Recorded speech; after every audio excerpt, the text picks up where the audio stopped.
Hi friends, welcome to Anjali family. இன்றைக்கி நாம் அஞ்சலி ஃபேமிலியில் ஒரு நல்ல ஒரு ருசியான ஒரு சாம்பார் ஒன்று செய்ய போகிறோங்க. அது ஒன்றும் இல்லைங்க, முருங்கைக்காயில் மாங்காய் போட்டு நம்ம சாம்பார் வைக்க போகிறோம். ஓகேங்களா? எப்படி செய்கிறதுன்னு பார்க்க போகிறோம். இதை வந்து இட்லிக்கு, தோசைக்கு, சாதத்துக்கு எல்லாத்துக்குமே வந்து நம்ம நல்லா விரும்பி சாப்பிட்றதுங்க. எல்லாத்துக்குமே செய்யலாம்.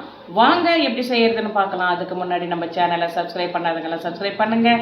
ஃப்ரெண்ட்ஸுக்கு, ரிலேஷனுக்கு எல்லாருக்குமே ஷேர் பண்ணுங்கள். நான் எல்லா வீடியோங்களையும் இது சொல்கிறது ஒன்றே தான், நான் பண்ணுறதெல்லாம் உங்களுக்கு வந்து எல்லாரும் ஃப்ரெண்ட்ஸுக்கு ஷேர் பண்ணுங்கள். நிறைய யூஸ்ஃபுல்லாக இருக்கிறோம். நிறைய பேர் வந்து பேச்சுலர்ஸ் எல்லாம் செய்ய தெரியாமல் இருப்பாங்க. அவங்களுக்கெல்லாம் நீங்கள் ஷேர் பண்ணிங்களன்னா இதை எப்படி செய்யறதுன்னு சீக்கிரமாக குக் பண்ணி சாப்பாடு எடுத்துன்னு ஆஃபீஸ் போகிறதுக்கு ஈஸியாக இருக்கும்.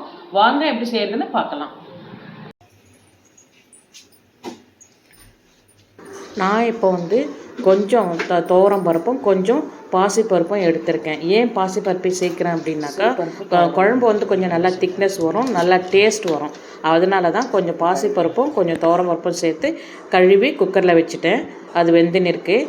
அப்படியே குக்கரில் வந்து ஒரு 4-5 விசில் வர அளவுக்கு வேகட்டும்.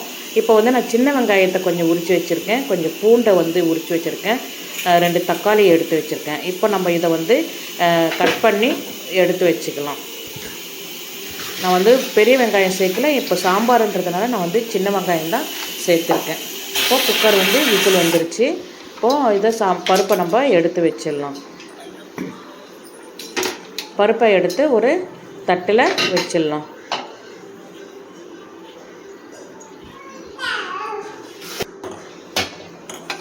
இப்போது கடாய் வச்சாச்சு. கடாய் சூடாயின்னு இருக்குது. கடாய் சூடானதுமே நம்ம வந்து எண்ணெயை வந்து ஒரு 2 டீஸ்பூன் அளவுக்கு நம்ம எண்ணெயை சேர்த்துக்கலாம்.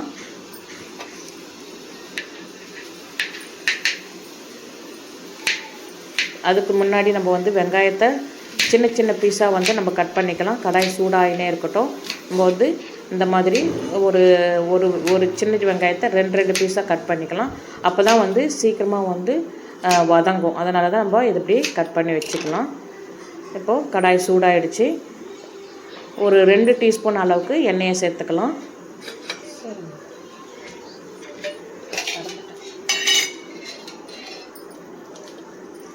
ரெண்டு டீஸ்பூன் அளவுக்கு நம்ம வந்து எண்ணெய் சேர்த்துட்டு நம்ம வந்து கடுகு போட்டுக்கலாம். இதில் எண்ணெய் காஞ்சிருச்சு.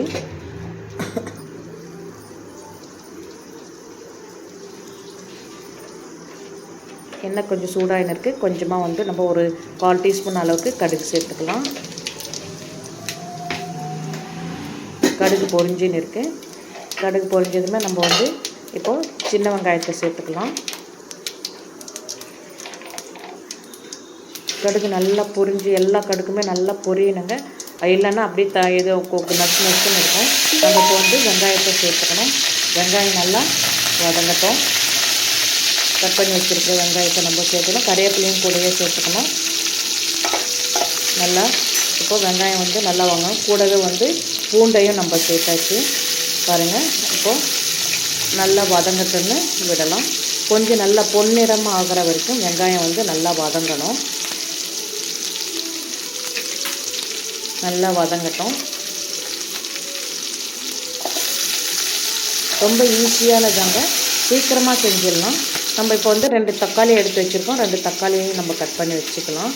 ரொம்ப சீக்கிரமாக வந்து நம்ம வந்து சாப்பாடு செய்யணும் அப்படின்னாக்கா குயிக்காக இது மாதிரி டக்குன்னு வச்சு ஒரு 10 நிமிஷத்தில் சாப்பாடு செஞ்சு நம்ம ஆஃபீஸ்க்கு எடுத்துன்னு போகிறோம். ஆஃபீஸ் போகிறவங்கெல்லாம் ஈஸியாக இந்த முறையில் செஞ்சு எடுத்துகிட்டு போகலாம். அதனால் இந்த மாதிரி செய்யுங்க. பாருங்கள், தக்காளி வந்து கட் பண்ணுறது எவ்வளோ ஈஸியாக கட் பண்ணுறாங்கன்னு பாருங்கள். இந்த மாதிரி கட் பண்ணி எடுத்துக்கோங்க.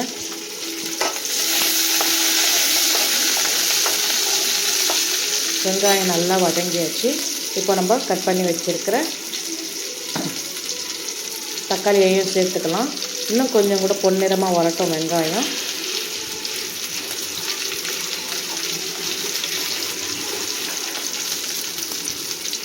இப்போ நம்ம வந்து தக்காளியை சேர்த்துக்கலாம். அவ்வளோதாங்க, தக்காளியும் சேர்த்தாச்சு. நல்லா வதங்க விடலாம். கொஞ்சமாக நம்ம வந்து உப்பு சேர்த்து வதக்கணும்னா சீக்கிரமாக வதங்கிடும். கொஞ்சமாக உப்பு சேர்த்து வதக்க விடலாம்.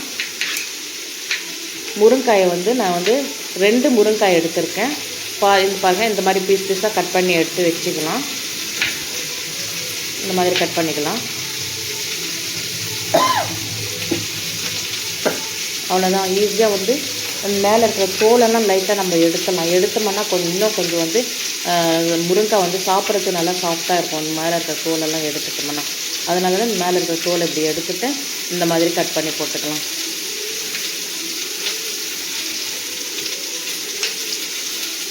அவ்வளோதான். வெங்காயம் தக்காளி நல்லா வதங்கிடுச்சு. பாருங்கள், நல்லா வதங்கிருக்கு. இன்னும் கொஞ்சம் கூட வதங்கட்டும். இப்போது முருங்கைக்காய் வந்து எல்லா முருங்கைக்காயும் கட் பண்ணி எடுத்தாச்சு. இப்போ நம்ம வந்து முருங்கைக்காயை வதங்கின தக்காளியில் சேர்த்துக்கலாம். வதங்கியாச்சு நல்லா. இப்போ முருங்கைக்காயை சேர்த்து நல்லா கலந்து விடலாம்.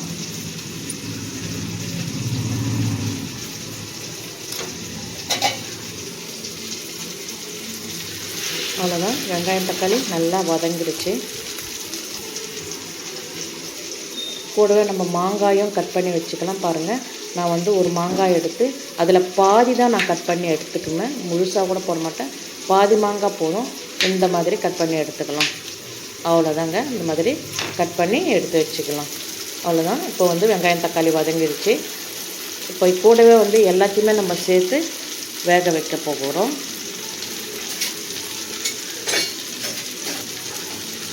கொஞ்சம் கலர் தரும். கொஞ்சம் நல்லா அந்த தக்காளியெல்லாம் நல்லா அந்த தடிதடிமாக இருக்கிறதெல்லாம் கொஞ்சம் அப்படி நசுங்கின மாதிரி வந்து இது பண்ணிட்டோம்னா அப்போ தான் வந்து குழம்பு வந்து நல்லா கொஞ்சம் திக்காக இருக்கும், டேஸ்ட்டாகவும் இருக்கும். இதில் வந்து நான் வந்து 2 டீஸ்பூன் அளவுக்கு மிளகாத்தூள் சேர்த்துருக்கேன். கூடவே தேவையான அளவுக்கு உப்பு சேர்த்துக்கலாம். அதுக்கு முன்னாடி நம்ம முருங்காயும் மாங்காயும் சேர்த்துடலாம். முருங்காய் சேர்த்தாச்சு.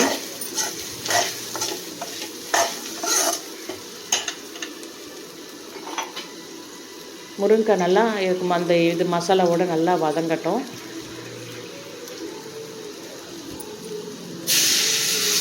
தேவையான அளவுக்கு தண்ணி ஊற்றி நம்ம ஒரு டம்ளர் தண்ணி ஊற்றினா போதுங்க. ஏன்னா பருப்பெல்லாம் கடைஞ்சி ஊற்றும் போது நம்மளுக்கு வந்து தண்ணி நிறைய சேர்ந்துடும். இப்போது இந்த தண்ணி இப்போ பாருங்கள் 1.5 டம்ளர் தண்ணி ஊற்றிருக்கோம். நல்லா வந்து கலந்து விட்டு வேக வைக்கலாம். இது கொதிச்சிட்டே இருக்கட்டும். அதுக்கு முன்னாடி நம்ம பருப்பு வெந்துருச்சான்னு பார்ப்போம். பருப்பை வந்து இப்போது வெந்ததுன்னா இதை எடுத்து பாருங்க, இது வெந்துன்னு இருக்குது. அதுலேயே நம்ம வந்து மாங்காயும் அதுலேயே சேர்த்து நம்ம வந்து அது போட்டுட்டு அப்படியே வேக வைக்கலாம். இந்த மாதிரி போட்டு மாங்காயும் வேக வைக்கலாம். அவ்வளோதான். இப்போ நம்ம மூடிட்டு இது வேகட்டும். நம்ம வெந்துடுச்சு. அவ்வளோதான். நல்லா பாருங்கள், காய் முருங்கைக்காய் எல்லாம் மசாலாவோடு நல்லா கலந்து வெந்துருச்சு. நம்ம வந்து பருப்பை வந்து வேக வச்சுருக்கிற பருப்பு தண்ணியை எடுத்து இதில் சேர்த்துக்கலாம். பருப்பு தண்ணியை வந்து நான் வந்து கூடவே ஒரு தக்காளி போட்டு நான் வந்து வேக வச்சு எடுத்திருக்கேன். அதையும் இதில் சேர்த்து நம்ம கொதிக்க விடலாம். அவ்வளோதாங்க, சாம்பார் ரெடி ஆகிடுச்சு. கொஞ்ச நேரம் மூடி வச்சு நம்ம கொதிக்க விட்டு எடுத்துக்கலாம். அவ்வளோதாங்க, எடுத்தாச்சு, ரெடி ஆகிடுச்சு. சாம்பார் நம்ம ருசியான இப்போயோ நல்ல வாசனையாக இருக்குதுங்க. சாம்பார் ருசியாக இருக்கும். நல்லா இப்போ இட்லிக்கு தோசைக்கு நம்ம சாதத்துக்கு எல்லாத்துக்குமே வந்து இது நல்ல ஒரு ருசியான நல்ல டேஸ்ட்டான சாம்பாராக இருக்கும். ட்ரை பண்ணி பாருங்கள். பிடிச்சிருந்தால் லைக் பண்ணுங்கள், ஷேர் பண்ணுங்கள், சப்ஸ்கிரைப் பண்ணுங்கள். மறக்காமல் பெல் பட்டன் அழுத்திடுங்க. அப்போ தான் நான் போடுற வீடியோலாம் உங்களுக்கு வந்துகிட்டே இருக்கும். அடுத்த நல்ல ஒரு சமையலோடு உங்களை வந்து நான் சந்திக்கிறேன். நன்றி. பாய் பாய்.